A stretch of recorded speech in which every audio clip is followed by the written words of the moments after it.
अस्सलाम वालेकुम स्टूडेंट्स, क्या हाल है आपका। उम्मीद है आप सब खैरियत से होंगे।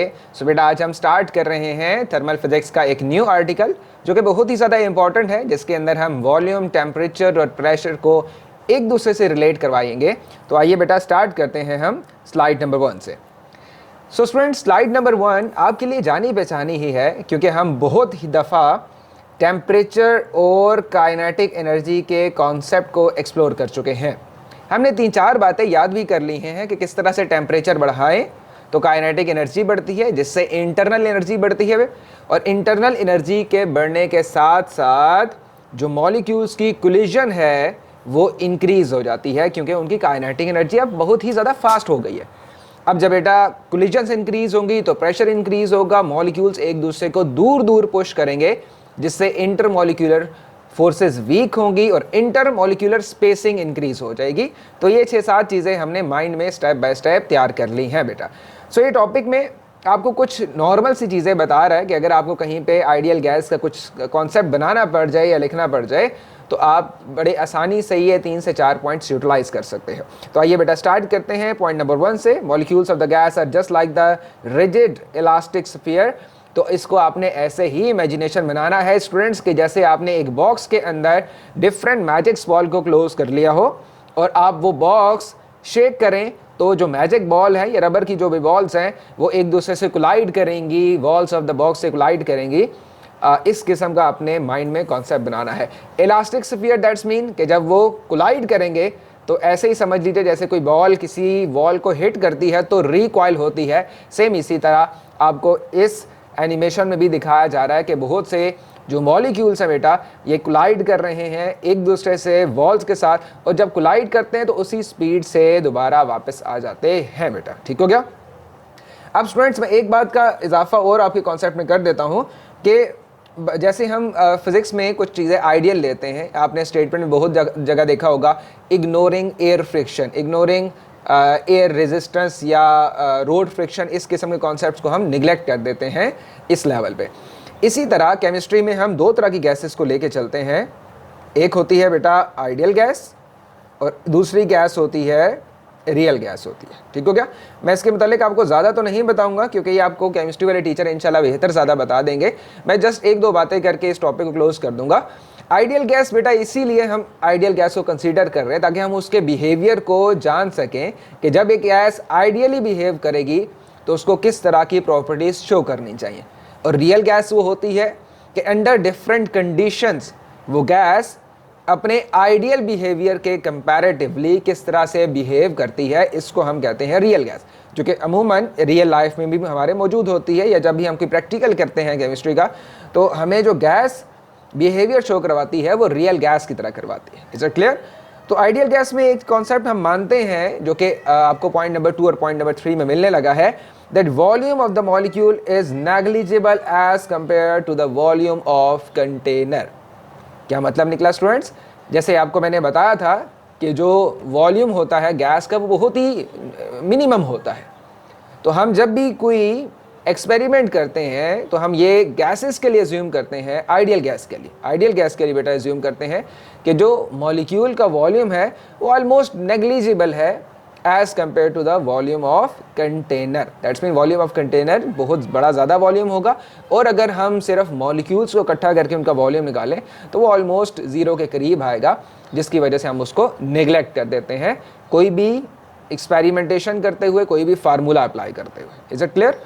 सो बेटा there are no intermolecular forces, कोई इंटरमॉलिक्यूलर फोर्सेस नहीं होती। हालांकि हमने पिछले लेक्चर में पढ़ा है कि न्यूक्लियस या न्यूक्लियस, दोनों एटम्स के न्यूक्लियस एक दूसरे के इलेक्ट्रॉन को अट्रैक्ट करते हैं, लेकिन आइडियल गैस में हम ये मानते हैं कि इंटरमॉलिक्यूलर फोर्सेस नेग्लिजिबल होती हैं, मिनिमम होती हैं या होती ही नहीं है। लेकिन जैसे ही हम रियल गैस की तरफ स्टूडेंट्स आते हैं तो हमें इस तरह के बिहेवियर को कंसीडर करना पड़ता है। अब आप सोच रहे हो कि ये हम कहाँ अप्लाई करेंगे, इसका ज़्यादा बेनिफिट कहाँ है, इसको ऐसे मानने से हमें क्या फ़ायदा होता है। तो बेटा जब भी हम फार्मूलाज अप्लाई करते हैं ना तो फार्मूलाज बेस होते हैं आइडियल कंडीशंस के ऊपर। ठीक है। तो वहाँ पे फिर आपको आइडियल गैस से रिलेट करवाना हमारे लिए आसान हो जाता है। रियल गैस में हम उन्हीं फार्मूलाज को थोड़ा सा मोल्ड कर लेते हैं। अब बेटा यही अगर आप केमिस्ट्री में कुछ इक्वेशंस देखोगे तो आपको बेहतर समझ में आ जाएगा The next point is the molecules are in constant random motion collide with each other in the wall of the container elastically. तो बेटा ये पॉइंट्स हमने डिस्कस कर लिया है. गैस प्रेशर अगेन वही पॉइंट है बेटा. टेम्परेचर इंक्रीज करते हैं, काइनेटिक एनर्जी इंक्रीज होती है, इंटरनल एनर्जी इंक्रीज होती है, कोलिजन्स इंक्रीज होती हैं, प्रेशर इंक्रीज होता है, इंटरमोलिकुलर फोर्सेस वीक होती हैं, इंटर एटॉमिक स्पेसिंग दूर बढ़ जाती है, मॉलिक्यूल्स या एटम्स दूर दूर चले जाते हैं. सो ये जो ब्लू कलर का शेडेड रीजन है बेटा, इसको आप एक दफ़ा पढ़ लें तो आपको यही बातें समझ में आ जाएंगी. सो गैस प्रेशर को इंक्रीज करने के लिए आपको क्या करना पड़ता है? Increase the force of collision. आप एक ऐसी गैस भरो बेसिकली जिसकी जो काइनेटिक एनर्जी हो वो पहले से ही बहुत ज़्यादा हो. ठीक हो गया. लेकिन अगर आपने ये जो फोर्स ऑफ कोलिजन है किसी भी गैस की ये इंक्रीज़ करनी हो तो 2-3 फैक्टर है, आप उनकी मदद से ये जो फोर्स ऑफ कोलिजन है बेटा इनको आप इंक्रीज़ कर सकते हैं. Number 1 is increase the number of molecule. जहाँ पे 10,000 molecules at the same time आपने फेल किए हुए हैं, वहाँ बेटा आप 20,000 50,000 नंबर ऑफ मॉलिक्यूल ज़्यादा इंक्रीज़ कर दो. तो उससे क्या होगा? उससे जो फोर्स ऑफ कोलिजन है बेटा गैस प्रेशर की वो इंक्रीज हो जाएगी. Is it clear? Decrease the volume. तो ये तो हम प्रेशर के चैप्टर में भी किया था ना. Pressure is equal to F over A, force per unit area. तो अगर एरिया को हम लेस करेंगे तो प्रेशर खुद ब खुद क्या होता जाएगा? इंक्रीज होता जाएगा. तो अगर आपके पास कोई भी एक क्लोज 3D बॉक्स है, 3 डायमेंशनल बॉक्स है, उसके अंदर आपने गैस मॉलिक्यूल्स को फिल किया हुआ है, जैसे ही आप वो वॉल्यूम का साइज श्रिंक करेंगे बेटा, तो चूंकि एरिया क्लोज होगा तो जो फ्रीक्वेंसी है कोलिजन्स की पर यूनिट सेकंड या पर यूनिट टाइम, आप कुछ भी कर लो, पर यूनिट मिनट कर लो, वो ऑटोमेटिकली इंक्रीज हो जाएगी. अगर 1 सेकंड में पहले 5,000 मॉलिक्यूल्स बॉक्स को हिट कर रहे थे तो एरिया कम करने की वजह से वही 10,000 मॉलिक्यूल्स हिट करेंगे वॉल को 1 सेकंड के अंदर. इंक्रीज द टेम्परेचर बेटा. टेम्परेचर बढ़ाएंगे तो उसके साथ हमारे जो गैस प्रेशर है वो ऑब्वियसली इंक्रीज हो जाएगा. तो मेरे ख्याल से ये बातें अब आई होप सो कि आपको याद हो जाएंगी. इनको नोट डाउन कर लीजिएगा ताकि आपके लिए आसानी हो जाए. तो बेटा अगर हम गैस प्रेशर को थोड़ा सा और एक्सप्लोर करें और 3-4 चीज़ें जो कि मेजर रोल प्ले करती हैं गैसेस को समझने के लिए, उन 3 चीज़ों में नंबर 1 चीज़ है बेटा, फैक्टर जो नंबर 1 है ये टेम्परेचर है, देन प्रेशर है आपके पास बेटा, एंड देन वॉल्यूम आ जाता है. Is it clear? 3 चीज़ें साथ रिलेट कर रही हैं. जो आज का लेक्चर है हमारा जिसमें हमने गैस लॉज को थोड़ा बहुत डिस्कस करना है. याद रहे बेटा ये जो टॉपिक अभी हम पढ़ने जा रहे हैं इसको पहले Boyle's law, Charles law, pressure law, इस लॉ से इसको बताया जाता था, इनके फार्मूलाज आपको लिखवाए जाते थे. लेकिन ये अब IGC के अंदर ये टॉपिक एक्सक्लूड हो गए हैं, तो उसने सिर्फ आपसे क्वालिटेटिव कॉन्सेप्ट मांगा है, तो हम सिर्फ वही डिस्कस करने लगे. Is it clear? सो मैं आपको समझा रहा था कि हम 3 चीज़ों को इकट्ठा लेके चलने लगे हैं, टेम्परेचर को, प्रेशर को, वॉल्यूम को.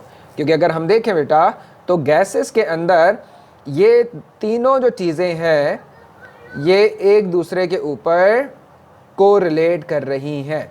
वॉल्यूम, प्रेशर एक दूसरे से रिलेट करते हैं, प्रेशर, टेम्परेचर एक दूसरे से रिलेट करते हैं, और टेम्परेचर और वॉल्यूम एक दूसरे से रिलेट करते हैं बेटा.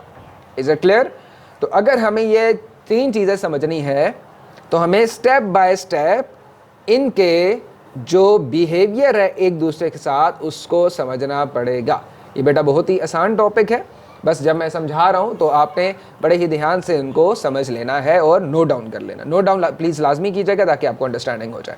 तो एक कॉन्सेप्ट मैं अभी यहीं से दे देता हूँ, ज़रा प्लीज़ जाग के रहिएगा, और इसको मैं यहाँ पे आपके सामने बना देता हूँ. पहला कॉन्सेप्ट बेटा जो मैं बना रहा हूँ वो ये बना रहा हूँ कि अगर मैं यहाँ पे प्रेशर लिख देता हूँ, यहाँ पे बेटा वॉल्यूम लिख देता हूँ और यहाँ पे टेम्परेचर लिख देता हूँ. Is it clear? अगर मुझे प्रेशर और टेम्परेचर का रिलेशन चेक करना है, ऑलराइट, तो मुझे बेटा वॉल्यूम को क्या रखना पड़ेगा? कांस्टेंट रखना पड़ेगा.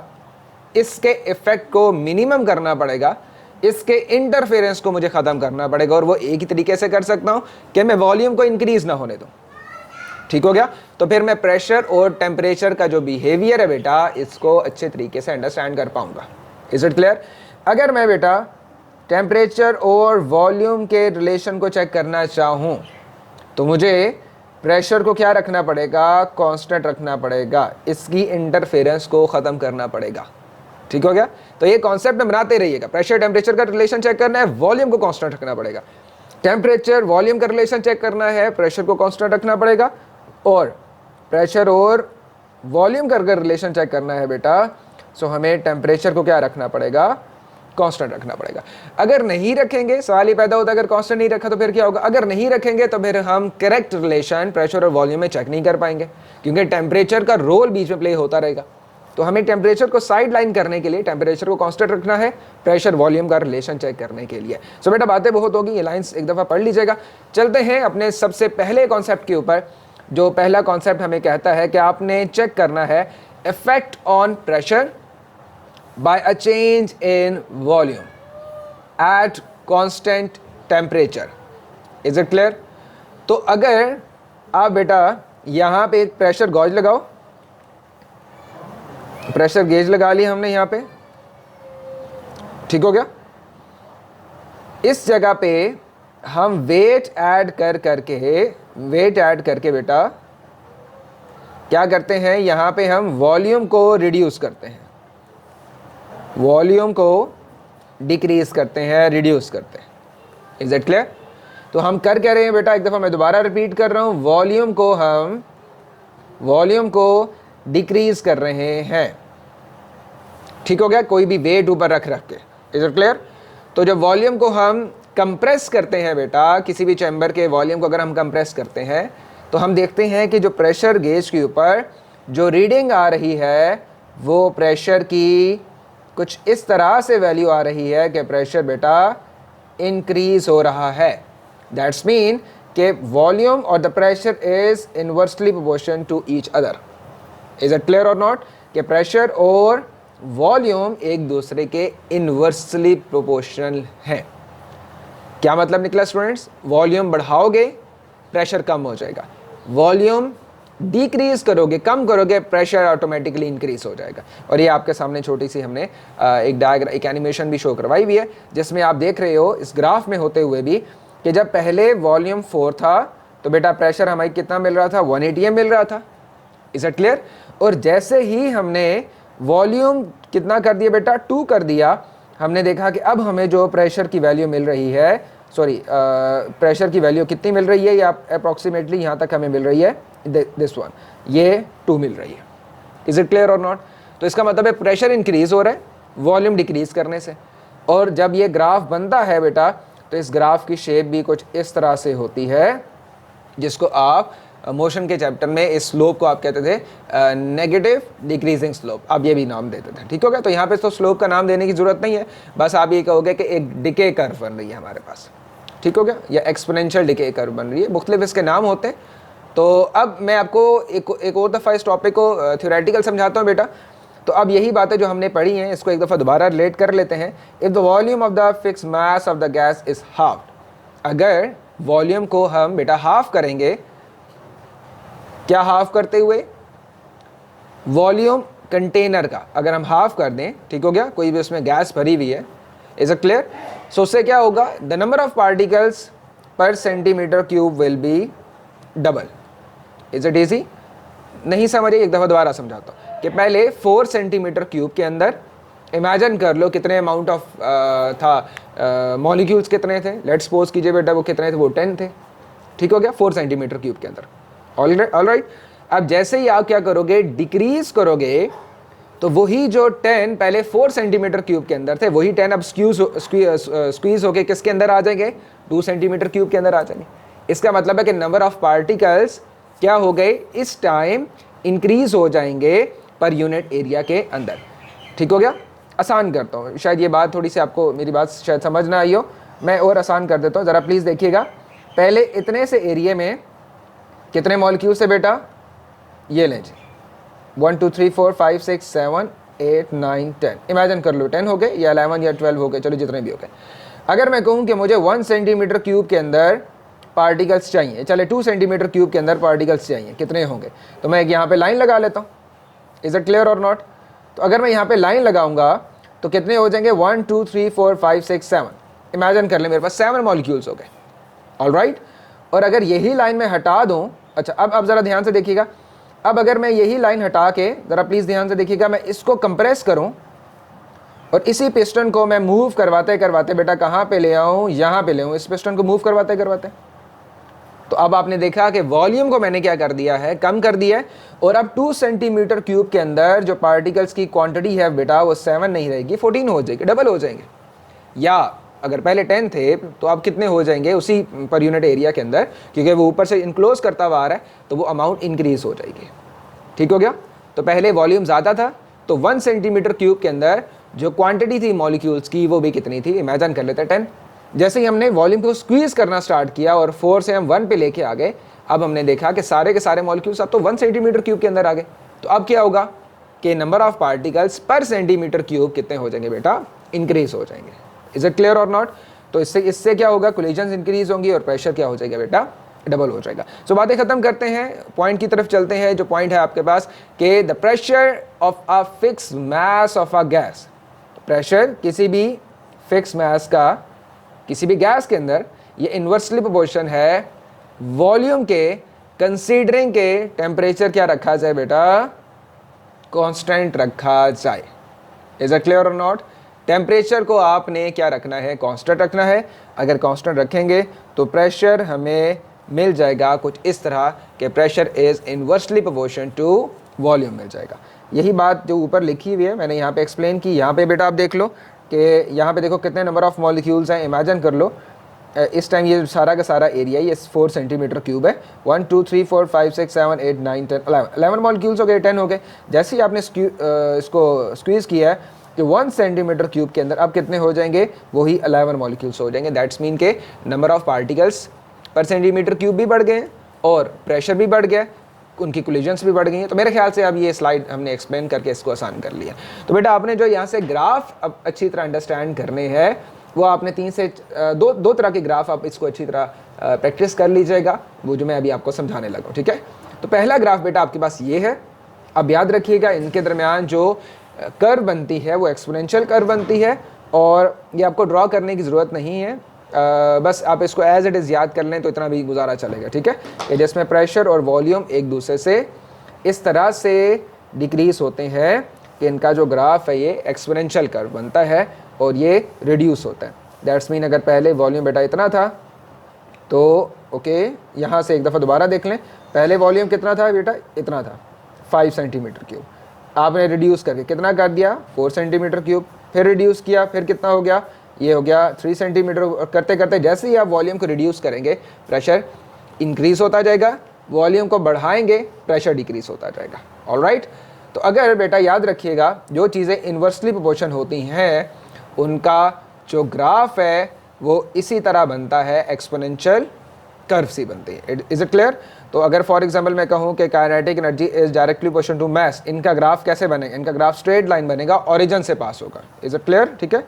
इसको ओरिजिन से पास करवा लें, ये ओरिजिन से पास करेगा। लेकिन अगर यही काइनेटिक एनर्जी को मैं क्या कर दूं बेटा, v² कर दूं, फिर कैसा ग्राफ बनेगा, फिर आपका यही ग्राफ ऐसे चला जाएगा, इंक्रीजिंग स्लोप बन जाएगी। और यही जो ग्राफ है ये आपको डिस्टेंस और वेलोसिटी के दरमियान के, जब आपका जो वेलोसिटी होती है वो इंक्रीजिंग वेलोसिटी होती है with respect to the distance, तो तब भी आपका इसी तरह ग्राफ बनता है। ठीक है। तो ये चीज़ें आपने नोट डाउन कर लेनी है। लेकिन जो चीज़ें आपस में इन्वर्सली प्रोपोर्शन होती हैं कुछ इस तरह, जैसे अभी हमारे पास केस है, तो इनका ग्राफ कैसे बनता है, इनका ग्राफ हमें एक्सपोनेंशियल इस किस्म का बिहेवियर देता है जैसे ही मैंने अभी आपके सामने बेटा बना लिया है। इज इट क्लियर और नॉट। ठीक हो गया। तो आई होप सो कि इस चीज़ की आप प्रैक्टिस कर लोगे, ये प्रेशर वाले ग्राफ्स की, और इसको 1-2 दफ़ा प्रैक्टिस करेंगे इंशाल्लाह तो ये आपको अच्छी तरह याद हो जाएंगे। नेक्स्ट पॉइंट है कि अगर यही P इधर हो और V इधर हो तो ग्राफ ऐसे बनता है। लेकिन अगर मैं वॉल्यूम का इन्वर्स ले लूँ, 1/V कर दूँ, तो फिर ग्राफ कैसे बनेगा, फिर ग्राफ आपका बेटा स्ट्रेट लाइन बनेगा। ऑलराइट। ठीक हो गया। सो रेसिप्रोकल लोगे जब भी वॉल्यूम का, तो फिर pressure is directly proportional to the reciprocal of the volume. तो आप इसको ऐसे भी समझ सकते हो, वैल्यूज़ लगा के पुट नहीं करना। इंशाल्लाह वो A लेवल में सीखेंगे आप कि कैसे वैल्यूज़ पुट करनी है और कैसे आपका ग्राफ बनेगा। यहाँ पे वैल्यूज़ नहीं आपसे कोई पुट करवाएगा, बस आपको इन 2 ग्राफ्स का पता होना चाहिए। अगर आप थोड़ा सा नॉलेज और भी इंक्रीज़ करना चाहते हो बेटा, तो ये कुछ एक और एनिमेशन भी है जिसमें आपको दिखा रहे हैं कि 1 kg रखा, देन 2 kg रखा, 3 kg रखा एंड 4, और ये इंक्रीज़ करता रहेगा। तो आपका प्रेशर और वॉल्यूम का ग्राफ कुछ इस तरह से बनेगा। इज इट क्लियर और नॉट? ठीक हो गया? अच्छा जी, और दूसरा केस कौन सा है जिसमें आपको ये बता रहा है, ये वाला ग्राफ हमने डिस्कस कर लिया, जिसमें अगर आप वॉल्यूम का रेसिप्रोकल हो तो डायरेक्टली चीज़ें आ जाएंगी। ये ग्राफ फिलहाल ना कीजिएगा, इसको फिलहाल करने की ज़रूरत नहीं है, हायर क्लासेस में अगर आ गया तो तब कर लीजिएगा। ठीक होगा?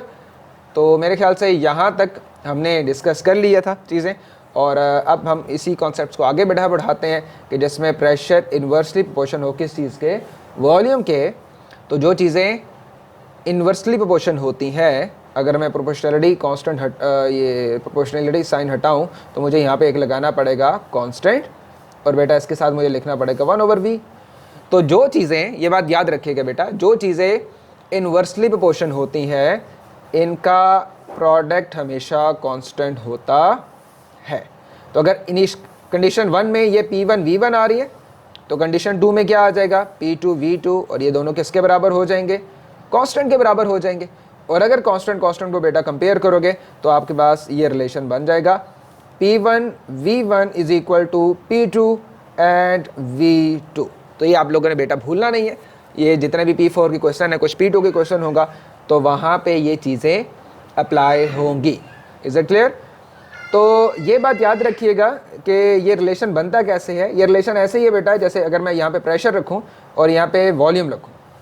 अच्छा, इसको मैं यहाँ पे एक दफ़ा दोबारा ट्राई कर देता हूँ, ध्यान से प्लीज़ देखिएगा ताकि ये कॉन्सेप्ट आपके अच्छे पक्के हो जाएं। तो बेटा देखो, मैं यहाँ पे क्या रख रहा हूँ, प्रेशर रख रहा हूँ, यहाँ पे क्या रख रहा हूँ, वॉल्यूम, और यहाँ पे क्या रख रहा हूँ मैं, कांस्टेंट लिख रहा हूँ। अब सवाल ये पता होता है कांस्टेंट का मतलब क्या बनेगा। ठीक है, तो प्रेशर की वैल्यू बेटा मेरे पास इमेजिन कर लो कितनी है, ये इस टाइम है मेरे पास 2 है, मैं यूनिट नहीं लिख रहा, यूनिट खुद लिख लीजिएगा बाद में। और इसकी वैल्यू कितनी है, वॉल्यूम की वैल्यू कितनी है, ये इमेजिन कर लो आपके पास वैल्यू कितनी आ रही है, 10 आ रही है। तो आंसर क्या आया, 10 मल्टीप्लाई टू 20 आ गया, P V is equal to constant. Is it clear और नॉट? आपने वॉल्यूम को क्या कर दिया बेटा, वॉल्यूम को आपने डिक्रीज कर दिया है। कितना डिक्रीज किया है, इसको 5 कर दिया। ठीक हो गया? तो प्रेशर की जो वैल्यू है बेटा वो ऑटोमेटिकली अपने आप को कुछ इस तरह से एडजस्ट करेगी कि 5 मल्टीप्लाई 4 अगेन आपका 20 आंसर आएगा। और ये कंफर्म 20 आंसर आता है, ऐसा नहीं है कि मैं अपनी तरफ से आपको वैल्यूज निकाल के दे रहा हूँ।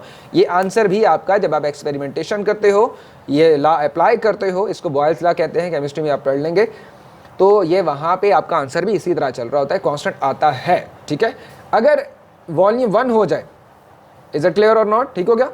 या वॉल्यूम इमेजिन कर लेते हैं हम 2 हो जाए, तो अब प्रेशर की वैल्यू क्या हो जाएगी, ऑटोमेटिकली 10 हो जाएगी, और ये एक दूसरे से मल्टीप्लाई होंगे तो आंसर अगेन क्या आएगा, 20 आ जाएगा। अगर वॉल्यूम की वैल्यू बेटा 1 कर दो तो इसका आंसर 20 हो जाएगा, और अगेन आंसर आपका 20 ही आएगा। तो आप कोई सी भी 2 वैल्यूज उठा लो, ठीक हो गया, इसको आप P1 कर दो, इसको P2 कर दो, इसको बेटा V1 कर दो, V2 कर दो, तो इन दोनों के प्रोडक्ट का जो आंसर आ रहा है वो तो 20 ही आ रहा है। तो आप इस कॉन्सेप्ट के साथ दोनों को कंपेयर करके ये रिलेशन निकाल सकते हो, जो कि है बेटा P1 V1 is equal to P2 V2। एक ये कॉन्सेप्ट हमने बना लिया, और एक हमें ये कॉन्सेप्ट भी देखने को मिल गया, PV is equal to constant. जी बेटा, ये अब कुछ इसमें है, कुछ एग्जाम्पल्स प्रॉब्लम है जिसमें आपको बता रहा है quantity of a gas is a volume, volume given है, प्रेशर गिवन है, find its volume when the pressure is this one. तो एक आपको इनिशियल कंडीशन बेटा दे देगा, एक आपको फाइनल कंडीशन दे देगा। कभी इनिशियल कंडीशन में से एक चीज़ मिस करके आपसे पूछ लेगा, कभी फाइनल चीज़ में से एक चीज़ मिस करके आपसे पूछ लेगा। तो आपने ये फार्मूला लगाना है, 4 चीज़ें हैं, 3 आपको गिवन है, एक नहीं गिवन, फार्मूला अप्लाई करोगे तो आपके पास आंसर आ जाएगा। इसको आप खुद ट्राई कीजिएगा। तो इंशाल्लाह इस कॉन्सेप्ट को हम ये ख़त्म करते हैं अपनी बात को, और ये कुछ पॉइंट्स इंपॉर्टेंट है, इसको नोट डाउन कर लीजिएगा, सॉरी, ताकि आपके लिए कॉन्सेप्ट लिखने में प्रॉब्लम ना हो। जी बेटा, तो हम स्टार्ट करते हैं इस एनिमेशन के साथ, जिसमें फोर्स को अप्लाई करके वॉल्यूम को क्या किया जा रहा है बेटा, वॉल्यूम को डिक्रीज किया जा रहा है। तो अगर वॉल्यूम को डिक्रीज करोगे, so gas particles have less space to move despite constant temperature, particles are confined to a smaller volume. तो आप पार्टिकल्स को कंस्ट्रेन कर दोगे एक छोटे वॉल्यूम के अंदर, उससे क्या होगा, confined particles increase frequency of collision with container walls, हमें भी मालूम है।